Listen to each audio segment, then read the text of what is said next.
Hi, everybody. Welcome back to Atlanta & Company. I'm Christine Pilara. Author and actress Kimberly D believes children and young teens should have an environment that fosters creative expressions and therapeutic conversations. She's created a series of children's books called Poetry is Not Just Rhyming, to help children have a form of self-expression. And we're thrilled because she joins us now with all the details about that, as well as a casting call for your child. Exciting. Yes. Thank you for being here. Thank you for having me. Well, I'm flipping through these books, and they're awesome, and they're actually re-educating me on poetry, by the way. All right, we'll talk about what inspired you to write this series. Okay, great. Well, I've always been interested in poetry, and actually, when I was in middle school myself, I created a poetry book. And yes, and actually, the first book is actually based off the poetry book I created in middle school. So that book went on to win first prize in so many different competitions. Yes. So I revamped it, and I used my avocation and love for poetry to create the series Poetry is Not Just Rhyming. So was it a teacher in particular that really inspired you, or was it just the actual poems, poetry? Well, actually, I was shy as a child.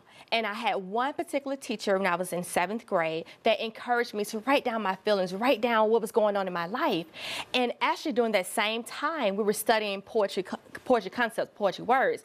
And I started writing similes and onomatopoeias, and she told me to write it in a book, and we published that book, and it won first prize. That's excellent. Yeah, it's always that one teacher, yes. in some cases maybe even more, but that really inspires you. And it's so funny how we always recall that moment where you know that you began that passion for something, and in your case, poetry. So talk about Poetry is Not Just for Rhyming. Give us an idea about the book. Well, the first book goes over 17 different concepts of poetry. Like I mentioned, onomatopoeias. We start at alliteration, syncanes, and we go on from there. And it really lays the foundation of poetry. And then I decided to follow up with Volume 2 of Poetry is Not Just Rhyming. So what inspired you to write Volume 2? Well, Volume 2 is based off my children's television show, Poetry and Live. Nice. Yes. You have a show then. I do. I have a children's television show, Poetry and Live. Awesome. Tell us more about that. Well, pretty much Poetry Life takes place in a recreation room, because as a child, I used to attend rec rooms after school, and the children talk about different things of the day, and I teach them poetry concepts and poetry and self-expression ways to talk about strife and different things that they might be facing. And we're looking at some videos, so that's you? Yes, that's me. How does it feel to know that you're inspiring the young kids and getting them interested and kind of igniting that passion? Oh my gosh, it feels fantastic, because I can be the catalyst, the change to help children to direct that energy to something positive. And what age group are both books best suited for?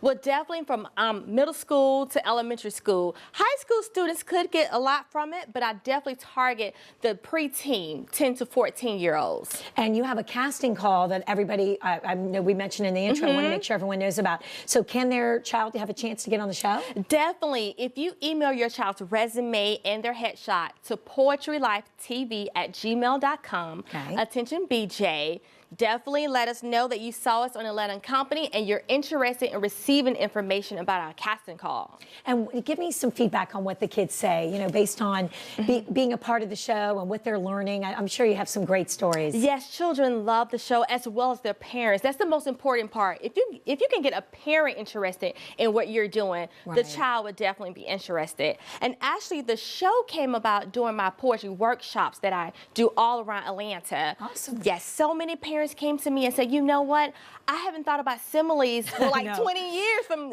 now, 20 years ago. And they were inspired, and that enthusiasm really inspired me to create Poetry in Life. Hey, maybe you're even getting parents to start creating poetry. Well, I was looking through, it's funny you said that about simile, because I was like, I forget, what is a simile? Yes. So it's great. And what is your future plans, or what are your future plans? Where do you want to go from here? It seems like you're doing such exciting things already. Yes, I would definitely love to take this whole series nationally, because self-expression is not just poetry, it's writing, it's singing, whatever you do that's positive. I would just love to just team up with different people that are doing positive things for youth and just bring this whole series to a larger scale. Excellent. And once again, let's make that casting call announcement, which everyone knows. please email poetrylifetv@gmail.com, attention BJ, and just let us know that you saw us here on Atlanta and Company and you're interested in submitting your child for our upcoming casting call. Excellent. Thank you, Kimberly. Appreciate your time so much. Thanks for being here. If you would like more information about Kimberly D. Worthy or to purchase any of her books, please check out her website, KimberlyDworthy.com.